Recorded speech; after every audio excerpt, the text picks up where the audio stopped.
My watch says 10:05. I don't know about yours. Welcome, everyone.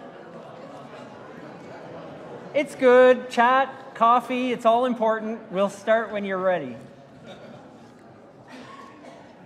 That sounds sassy, but I was for real. We'll give you a moment to sit. Welcome, everyone. It's lovely to have a rainy spring day outside to come in and to have the warmth of community and chosen family and wonderful connections and friends, and we're glad that we're here together. Welcome to SSUC. Welcome to this gathering. We find that when we gather, we're in and amongst folks who seek to live inclusively and wanting to focus on what is really important in life, what it means to be our best human selves, living with spiritual depth and compassion, and seeking to make a difference wherever we can in our lives, in our world. So it's beautiful to have community to rehearse that with, to practice it with, to know that we are walking together in that same endeavor and to explore those values that make for deeper and better living. Welcome to a place where we are welcome just as we are and just as we're becoming. No guilt, no requirements to be this way or that when you're in this space with us, but part of a community building a safer place for all people. And so as we say regularly when we're together, we recognize that this is a place for all people, all sizes, all shapes, all ages, all colors, all genders, all cultures, all abilities and sexualities, all learning styles and neurotypes, all religions or none. We're all people, we're all human, we're all welcome. And it's in the working out of our similarities and our diversity that we challenge each other, we support one another, and we affirm one another.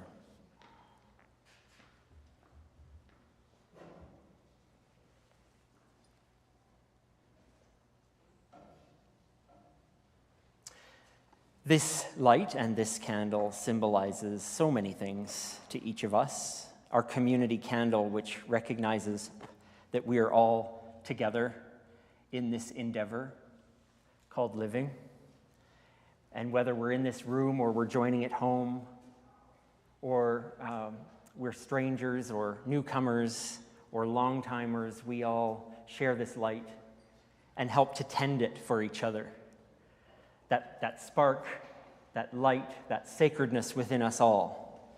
We are all part of that light, and we all share it and tend it and hold it for each other. So welcome, and into this community we come to share not only this light, but then to take it to all the places it needs to go in our lives and in the world.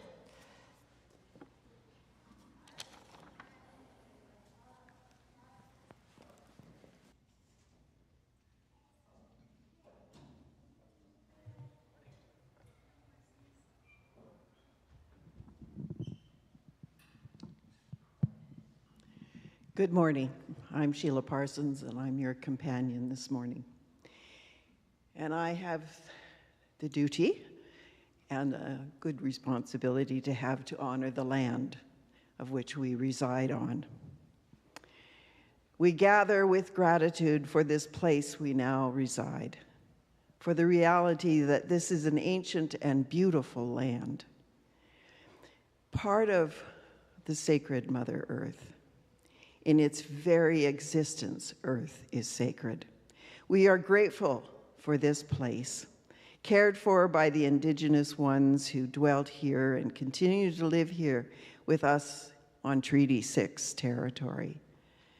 The traditional gathering place and traveling route and home of many diverse Indigenous peoples, which, as you many know, are the Cree, the Blackfoot, the Métis, Nakota Sioux, Iroquois, Denita, Saulteaux, and the Inuit and the Métis. Oh, I said Métis twice. We recognize the hurt that has come as a result of this land and our being together. And now we move forward with hope of reconciliation and a partnership and a new future.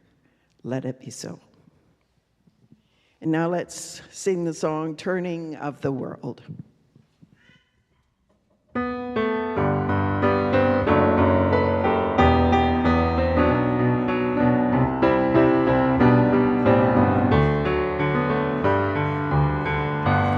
Let us sing this song for the turning of the world, that we may turn as one. With every voice, with every song, we will move this world along, and our lives will be the echo of our turning.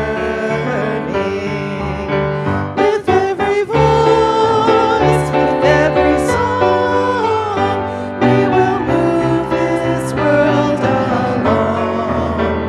With every voice, with every song, we will move this world along, and our lives will feel the echo of our turning. Let us sing this song for the healing of the world, that we may heal as one. With every voice, with every song, we will move this world along, and our lives will feel the echo of our healing. With every voice, with every song, we will move this world along. With every voice, with every song, we will move this world along, and our lives will feel the echo of our turning.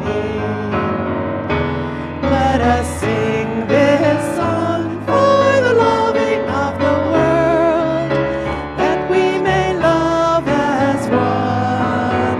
With every voice, with every song, we will move this world along, and our lives will feel the echo of our loving. With every voice, with every song, we will move this world along. With every voice, with every song, we will move this world along, and the lives will feel the echo of our turning.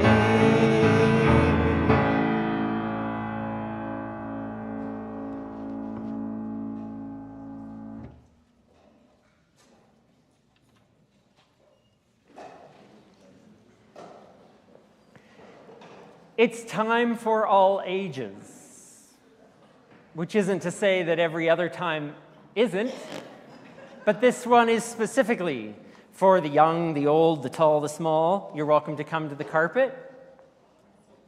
And so far, there's one. Soon, there will be more. No, oh, it's okay. Your sisters weren't quite as ready.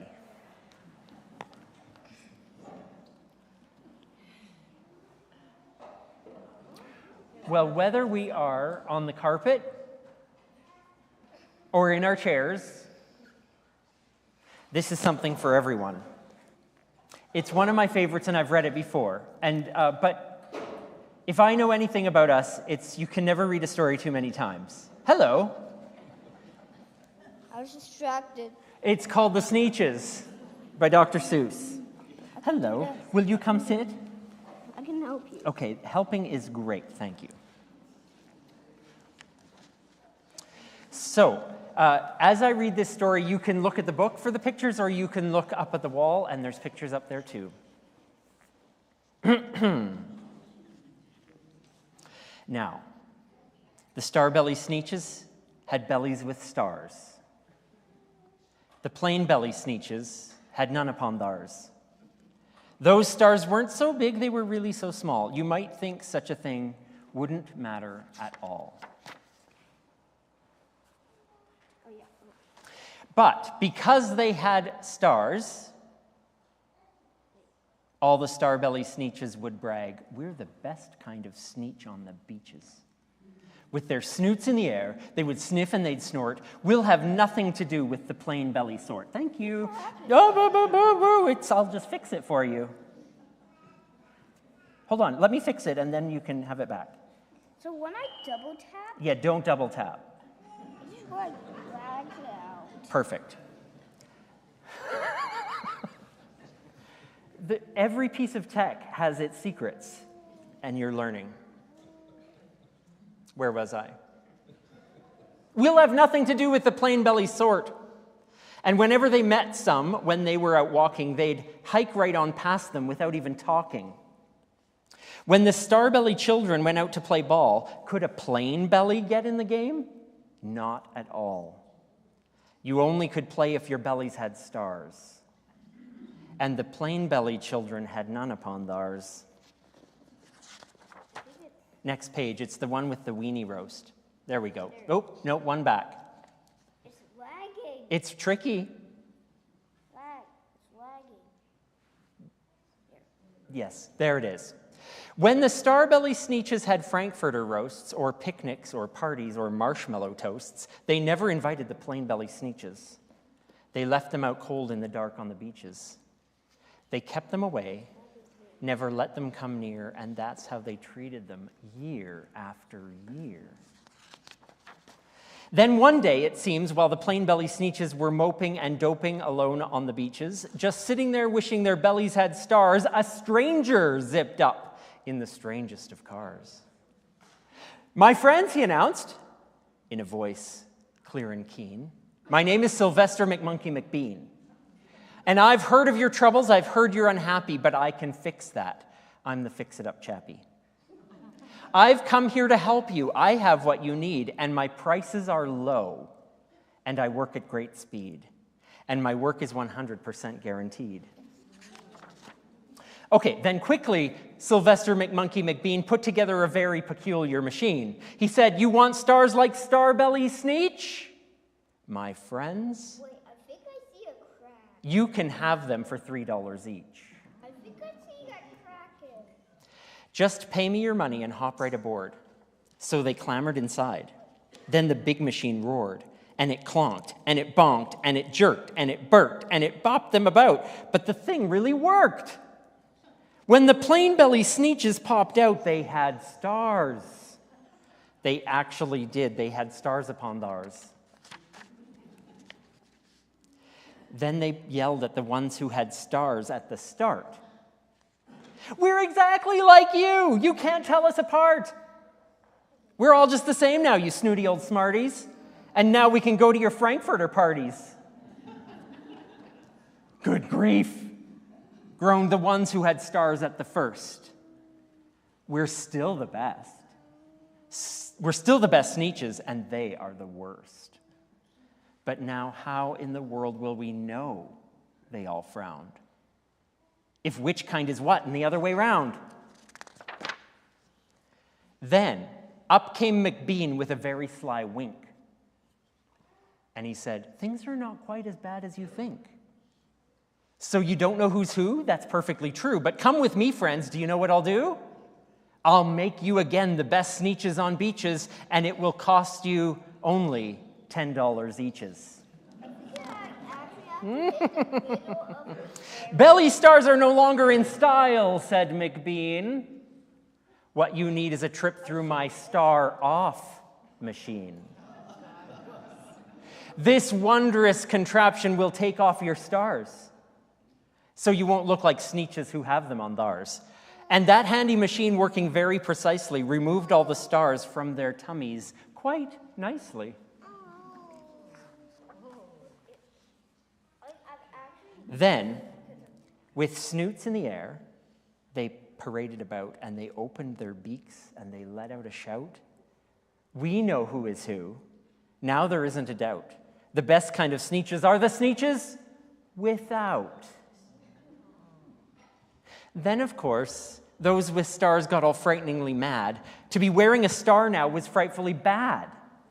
Then, of course, old Sylvester McMonkey McBean invited them into his star-off machine. Well, of course, from then on, as you probably guessed, things got into a real horrible mess. All the rest of that day on those wild screaming beaches, the fix-it-up chappie kept fixing up Sneetches. Off again, on again, in again, out again. Through the machines, they raced around and about again, changing their stars every minute or two. They kept paying money. They kept running through until neither the plain nor the star-bellied knew whether this one was that one or that one was this one or which one was that one and what one was who. Then, when every last cent of their money was spent, the fix-it-up chappie packed up and he went. Look at all his money. Took it all. And he laughed as he drove. Why can I? It's tricky. And he laughed as he drove in his car up the beach. They never will learn. Nope. You can't teach a Sneetch. But McBean was quite wrong, I'm quite happy to say. I think that's the one, yeah. McBean was quite wrong, I'm quite happy to say, that the Sneetches got really quite smart on that day. The day they decided that Sneetches are Sneetches. And no kind of Sneetch is the best on the beaches. That day, all the Sneetches forgot about stars and whether they had one or not upon theirs. Ooh, they're shaking hands. Maybe they're friends for the first time. Thank you, Dr. Seuss, for that story. Yeah. We don't have stars on our bellies. Thank Have you. a good day at Kid Spirit. Yes, exactly. We'll go off to Kid Spirit if you like. But before, I just want to share with you that we all have some kind of thing like a star. Different color hair, hair or no hair, different kinds of clothes, different color skin, different languages we speak. All of these differences, the Sneetches teach us that it doesn't matter. Doesn't matter. Doesn't matter. We're all different. Bless you. So here we go. Off to Kid Spirit, where I know that Daisy and Ariane have more in store to talk about how we're all diverse and different and beautiful, and what we do when we encounter it. Don't be a Sneetch. Let's go.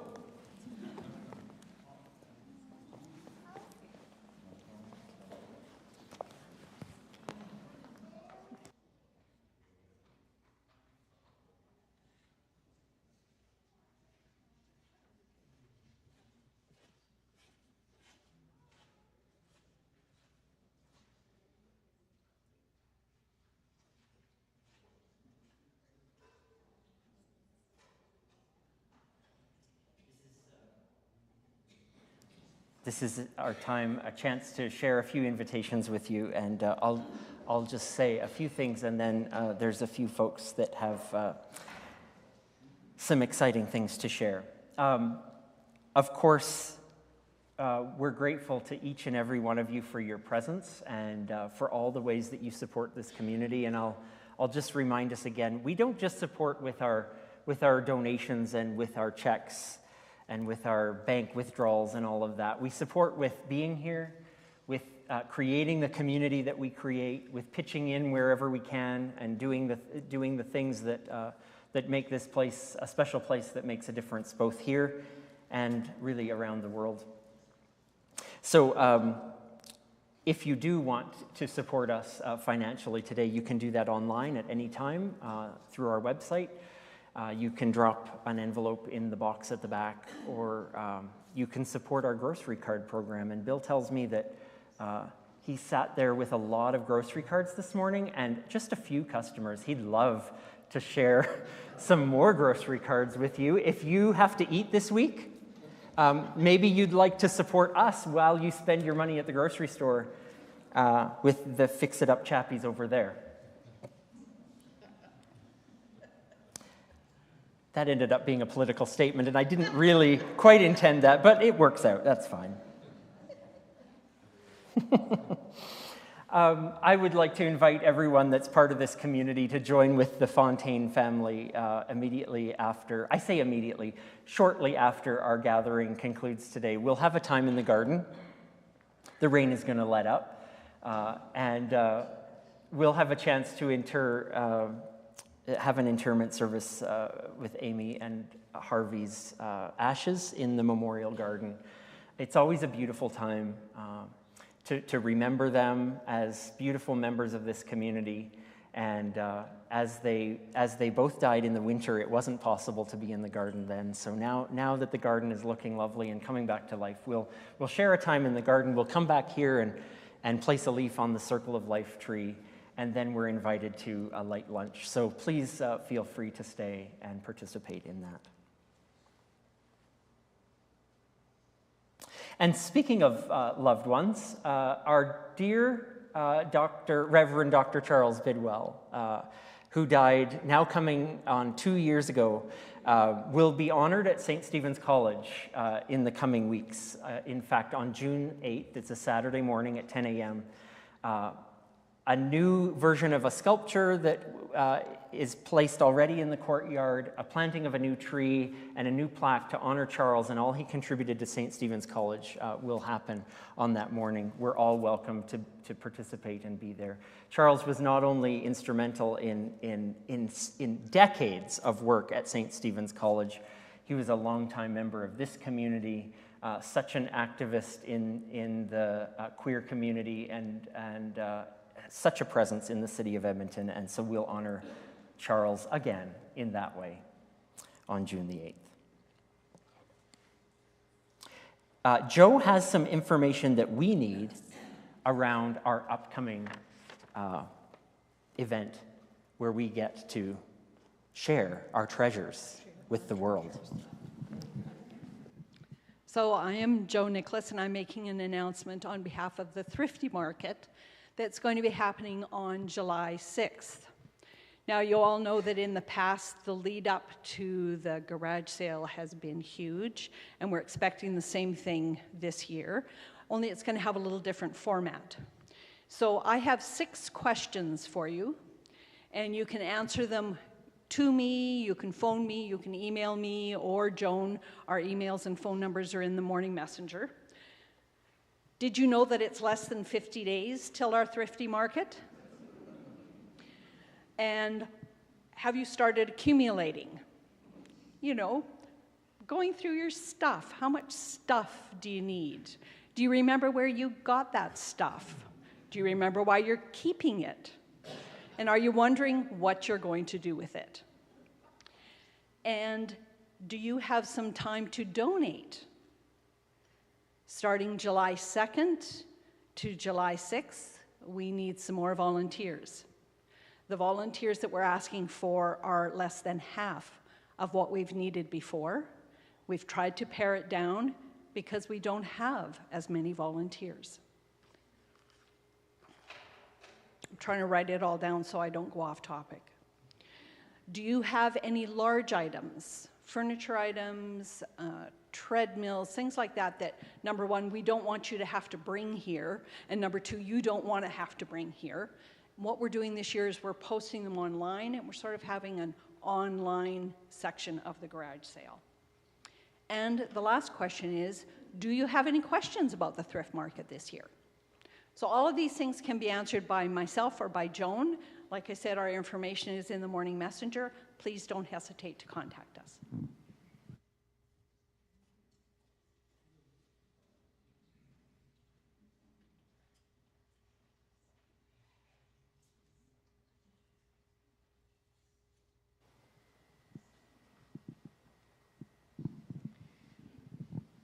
Well, I'm changing hats for a few minutes. I'm not the companion.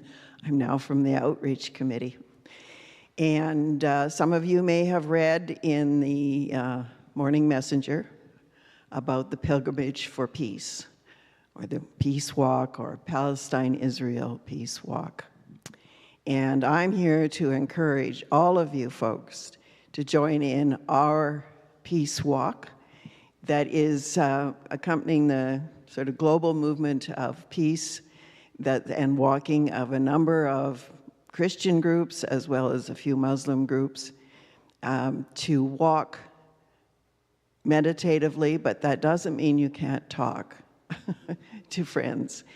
You can go individually, you can go with a couple of friends, and you can follow, and we have maps at the back, but also there is a link in the Morning Messenger to those maps.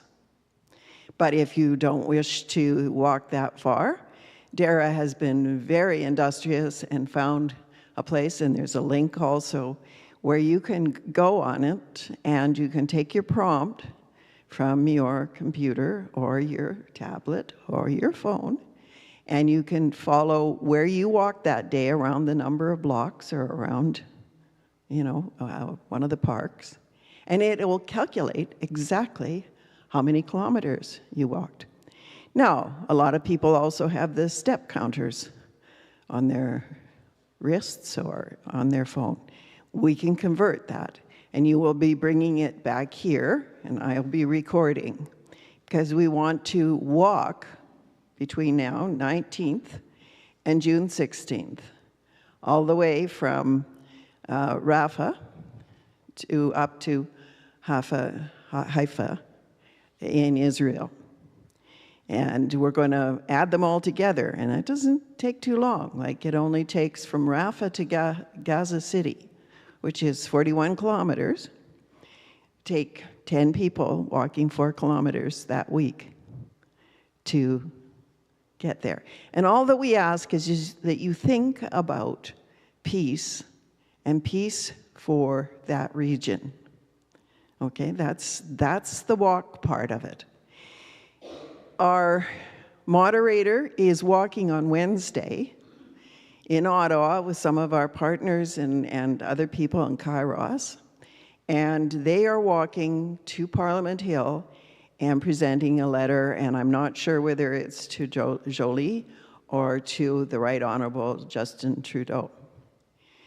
But we wish to kind of join in that process.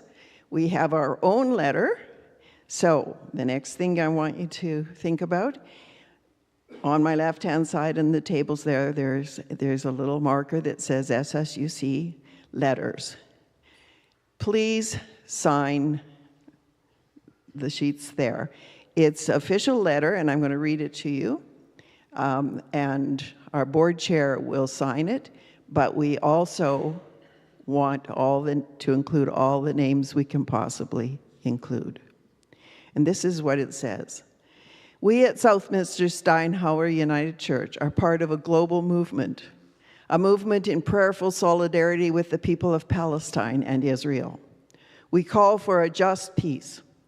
Communities of faith across Canada and around the world have already, with their bodies, prayerfully mapped Palestine and Israel onto their own cities.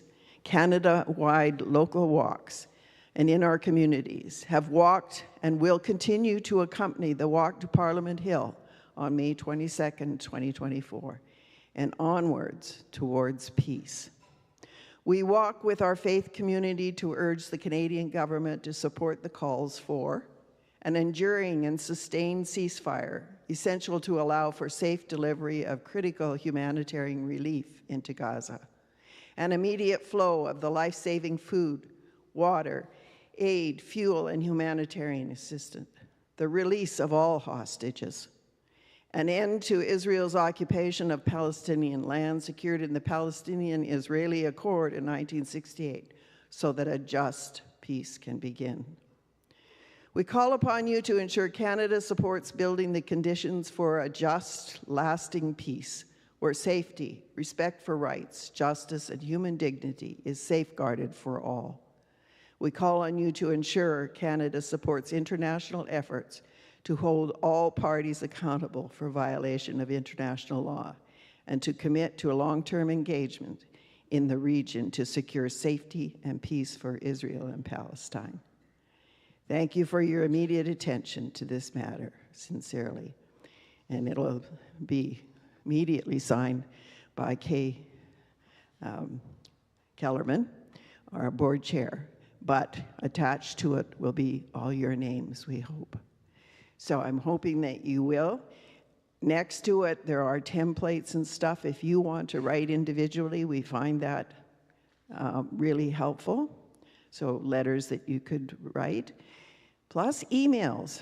And then we have the MP addresses and emails. I would also like to suggest that on Wednesday, particularly, this Wednesday, the 22nd, that you all send an email to your MP. And they're simple, not as long as the letter. Simple email to say, we are supporting the Walkers for Peace, or I am a Walker for Peace, and we want immediate ceasefire in Palestine, Israel. Or we want immediate aid got to Palestine. There's some templates there of emails, simple emails.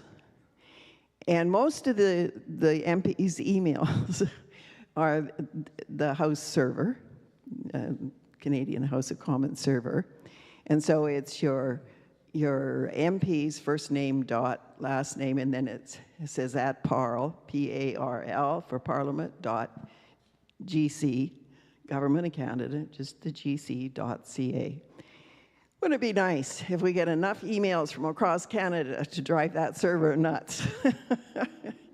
Anyway, I encourage you, there's a great write-up that Curtis Tuff put together, and all the links you'll need, including to the walks, good nature walks.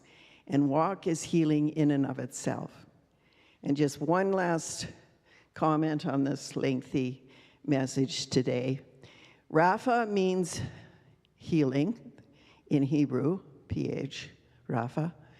The Arabic Rapha, like the spelling of the city of Rapha, where we're saying we're leaving from and walking to the city of Gaza, is meaning well-being. So we're leaving a city of healing and well-being, and we're carrying that through all of Palestine and Israel.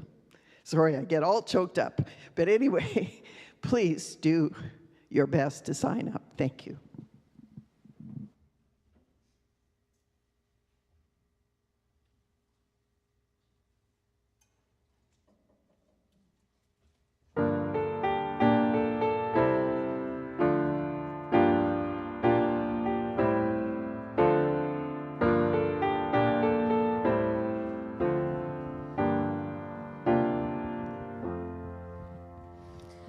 Nothing can guarantee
Our reading this morning is found in the Hebrew text,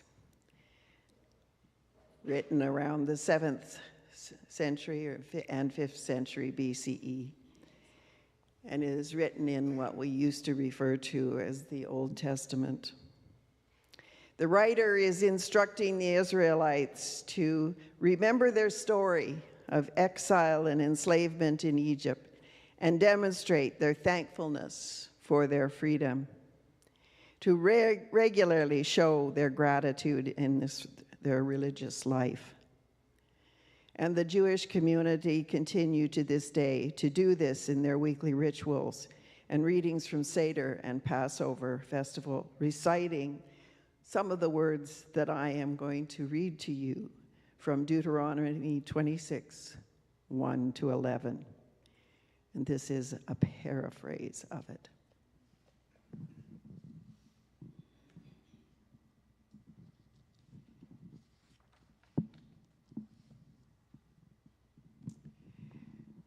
When you have come into the land and settled in it, you shall take some of the first of all your fruit of the ground, which you harvest from the land, and you shall put it in a basket and go to a holy place.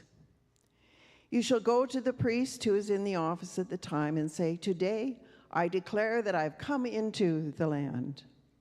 And when the priest takes the basket from your hand and sets it down before the altar, you shall make this response: "A wandering Aramean was my ancestor.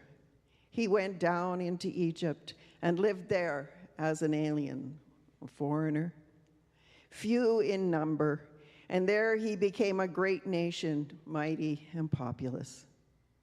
When the Egyptians treated us harshly and afflicted us by imposing hard labor, we cried to the God of our ancestors, who heard our voice and saw our affliction, our toil, and our oppression. So we were brought out of Egypt with a mighty hand and an outstretched arm, with signs and wonders, and we entered again into this land, a land flowing with peace and honey." It's actually milk and honey, somewhere that peace came from. I didn't mean to do that. "So now I bring the first of the fruit of the ground. Then you, together with the Levites and the aliens and foreigners who reside among you, shall celebrate with all your bounty." These are the words from the Hebrew writings. May we find wisdom for our living.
On the day that we brought our first child home from the hospital,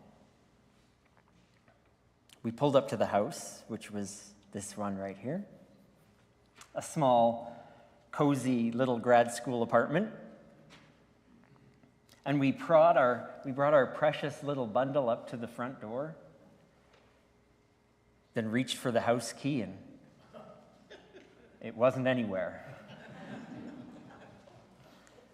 Newborn baby, new exhausted parents locked out of their house. I checked my pockets 5 times. I checked our bags. I went back to the car to look if they were there. I did all of this looking in a mild state of panic. I lost the house keys. How could I lose the house keys? And with them, all sense of perspective. With the keys went this idea of a nice, gentle welcome into our home with our new family. With them went my cool, probably I was doing something like this. Where could they be? Now, I went through the stages of lost objects that we all go through. And maybe you have your own stages of lost objects, but these are the stages I went through. Step 1, logic. I retrace my steps. I look in the places that make sense. I try to remain calm and rational. Well, they must just be over there. Step 2, self-condemnation. As I'm looking through all the places for a 6th time, I start berating myself. Why am I such an idiot? How could I do this? What kind of husband, what kind of father am I going to be if I can't even look after the house keys? Step 3, frustration. Curses, many curses. Each second that passes leaves me angrier. I blame myself. I blame others. I blame the universe. I start questioning my theological understandings over a 2-inch piece of metal. Step 4, desperation. I start looking in places that don't make any sense. I look under the porch. I look in the mailbox. I look in the spare tire compartment of the car. I look at my watch. It's been 7 minutes since we got home. These steps can happen rather quickly. Step 5, despair. I plop down on the porch. I will never find the keys. We're locked out forever. The cause is hopeless. I'm hopeless. Right next to me are beautiful trees in the lovely summer sun shading us from the hot July Pennsylvania summer, but I will not notice them. I will not notice my beautiful family beside me. All is lost. Then at minute 8, a bit ashamed of the overreaction and needing to solve this problem, we slowly realize, and I say we because I'm trying to be easy on myself, but probably Ainsley slowly realizes the keys were with friends, and we also slowly realize that we could walk to the college security office and beg to be let in. So we sat down on the front step until someone came with a key, and they did. And we quickly moved on. The whole episode lasted no more than 30 minutes. It was a hiccup in the day, really. No big deal. A tiny, forgettable 30 minutes max. But it was also the end of the frickin' world.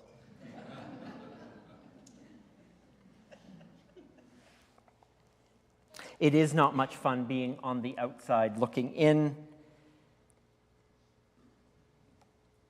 And I want to go back to our spiritual ancestors for a minute.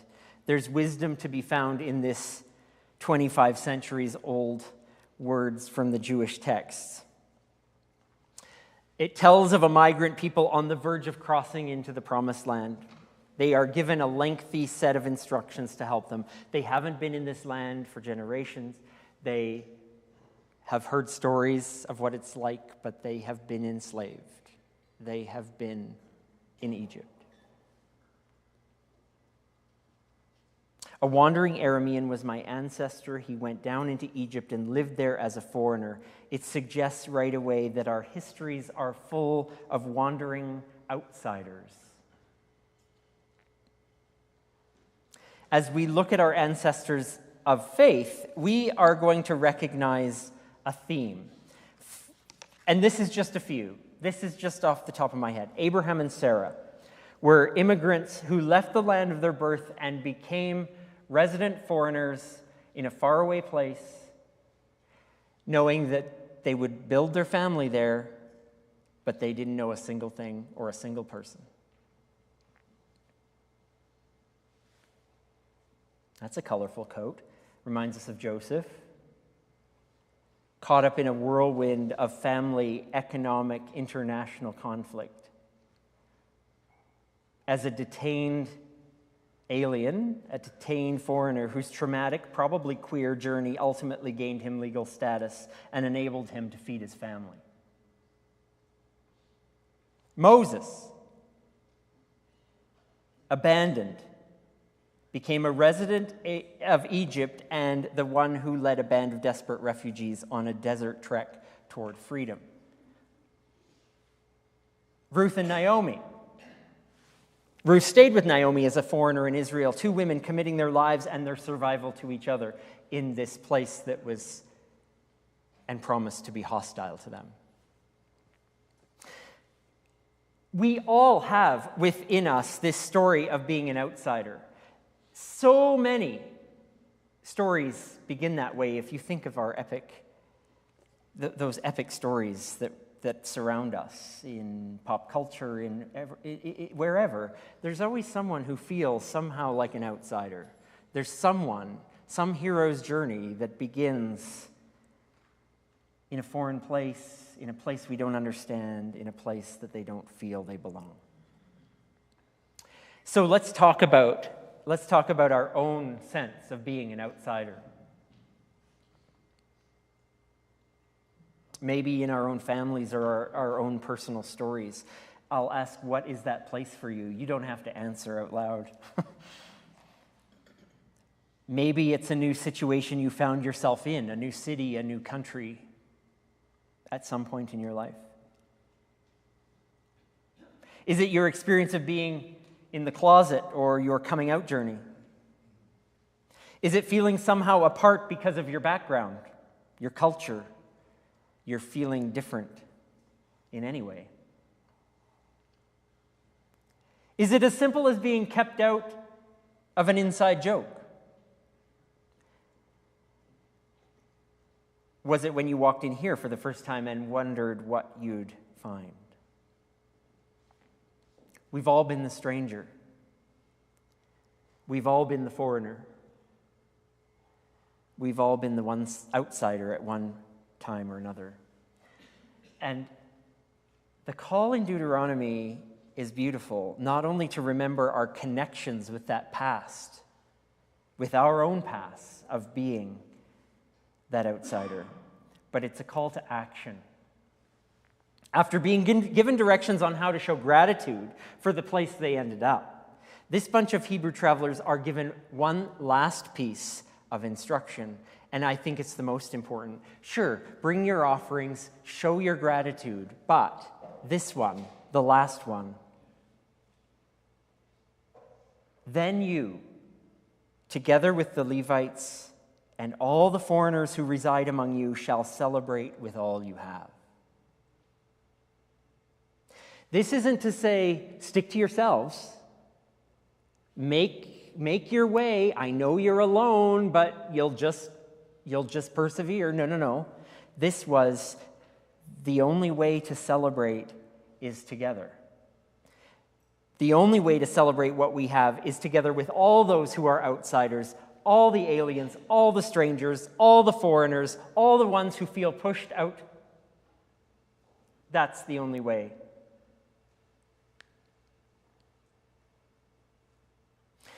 So that's a call to action for us as well.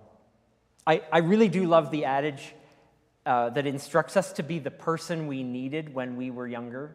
Have you heard that before? Maybe many times. Be the person you needed when you were younger.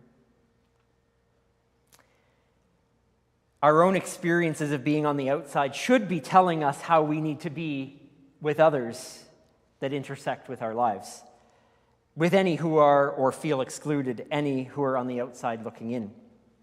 Being open and welcoming to the stranger is not a sideline, but one of our core identities as people who wish to make a difference in the world.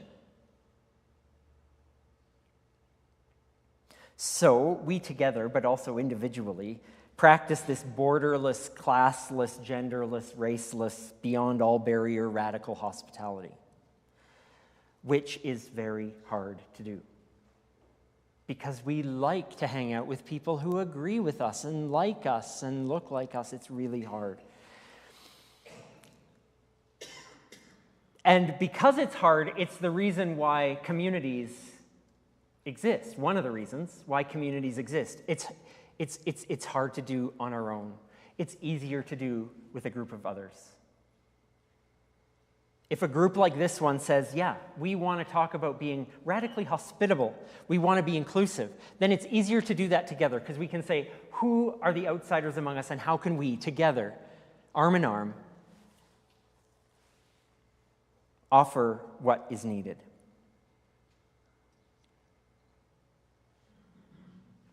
I guess I mentioned this a little bit. You know, why this is so difficult is also a danger to us, really. There's danger when one-time aliens become settled, when one-time foreigners become comfortable and settled. It's a danger that happens throughout the world, throughout time. When the sojourners settle, they will often settle for something less than the vision of hope and freedom that they aimed for in the first place. Those who entered the Promised Land did eventually settle, and they settled as possessors who then overlooked the dispossessed and disconnected. Those who were strangers and visitors to these lands we're now living on met inhabitants whose home this was already, and with European arrogance took the land and settled on it, neglecting the rights and the well-being of those who they encountered. It's one of those ironic facts that gets proven again and again through history that the dispossessed and the persecuted, after receiving some measure of freedom and power, will have the tendency to turn towards exclusion and persecution to those under them. We're all at risk of this.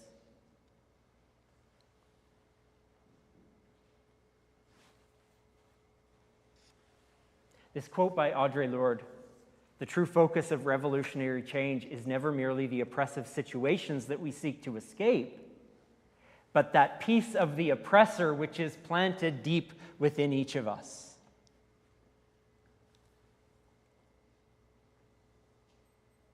My goodness, we see this playing out in our ordinary lives. We don't have to be nations oppressing other nations. We see it in the lineup at the store or at the concession or in the online queue waiting for tickets. The person in the middle of the line yearns to be in the position at the front. But at the same time, when we're in that middle of the line, aren't we so grateful that we aren't the poor sucker at the back? We yearn for better, and when we achieve it, we pour our righteousness to those who have yet to achieve it.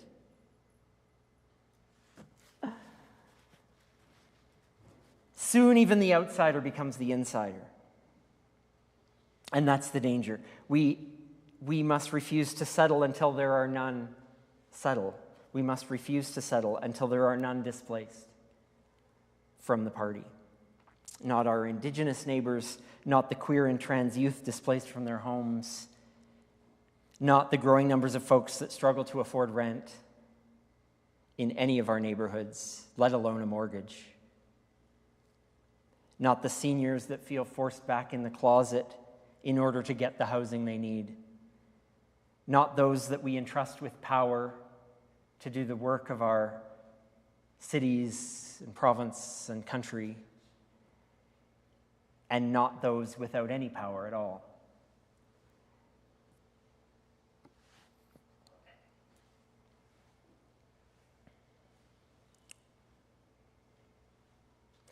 I recently learned something interesting about those old-fashioned locks and keys. You know those ones with just the hole in the door and there's this fancy key that you put in?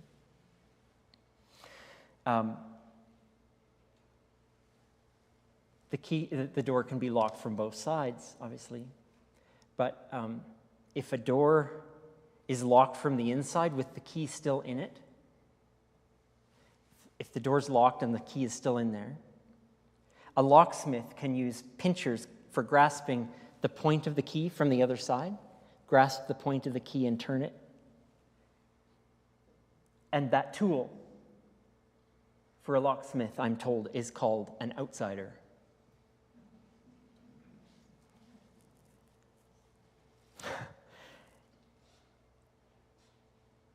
There's something there that a tool called an outsider is meant to get you in, is meant to open a locked door, a barrier that you could not previously open. So if we feel like an outsider, or if we know outsiders in our lives, or if you're worried that someone sitting next to you is feeling like an outsider, we have the tools necessary to open the door for them.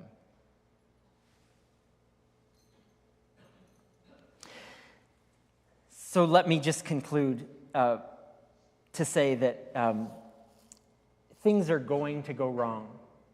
We are going to get locked out of our house. We are going to lose our keys.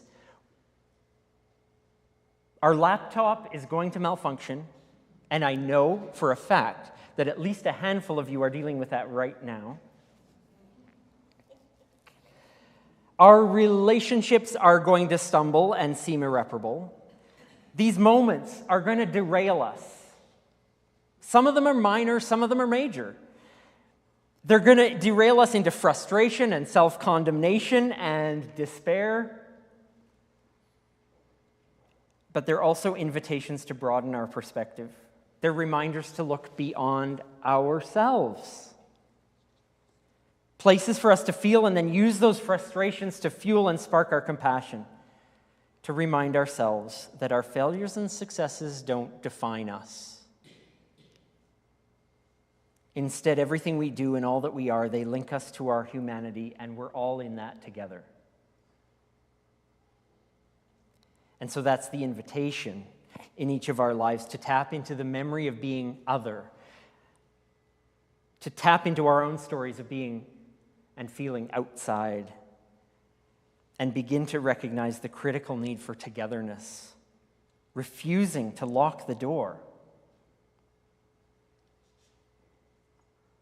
on those that are outside and looking in. And so we know that together we can come up with solutions, that we can be part of the work of showing radical inclusiveness, to find ways to celebrate our fragile humanity together, one person, one group, one outsider at a time. So if you can find them, with your keys in your hand,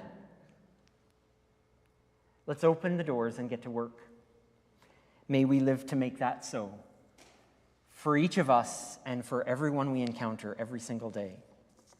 May it be so.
And now, if you would join with me as we nurture and strengthen our intentions. We gather in gratitude for the gift of life, the mystery of consciousness, and our inclination towards purpose.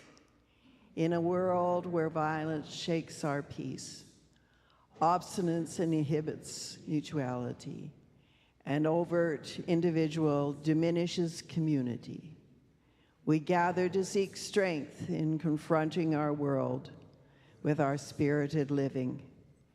May we strengthen our intention to bring healing to hurt, peace to violence, beauty to harshness, and justice to all brokenness. May we find courage and grace to live according to our highest values and worthy of our common humanity.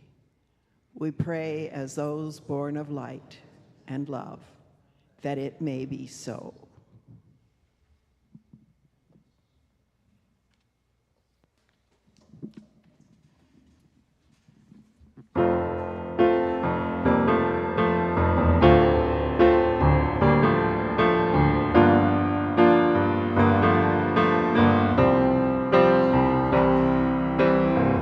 Each commitment that we make to live as we pray can so easily in the frenzy be forgotten and lost.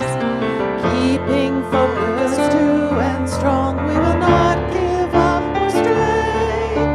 Every moment's a chance for our complacency to be squashed and strengthen our will to do what we intend for foe and friend. Let's give our hands and hearts to what we say. The courage to speak in truth, the patience to care with heart, the vision to see what's good in the world, and the drive to make it better each day.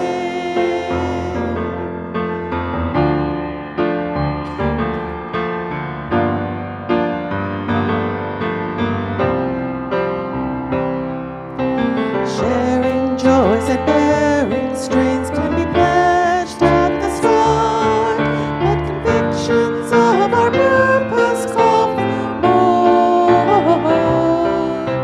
Friendship and community take the work of heart to heart.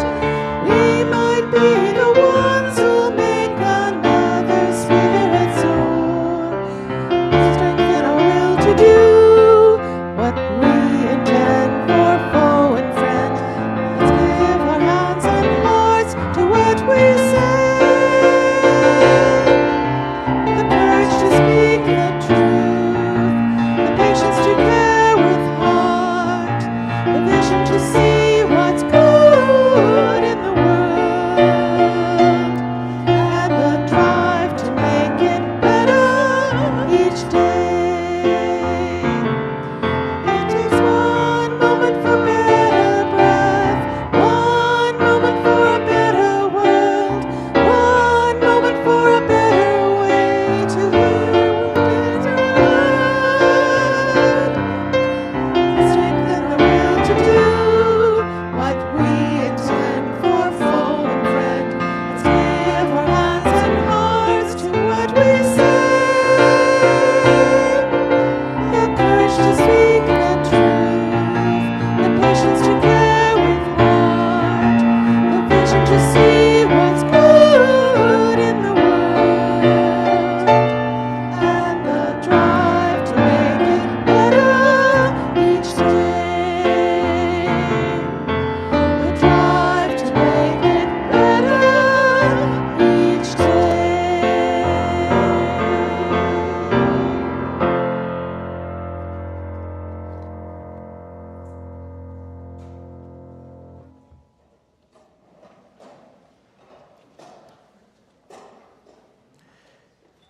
And so we do. We take that call seriously to strengthen each other, to help one another, to support each other, and make the way together strengthening our will to make it better each day.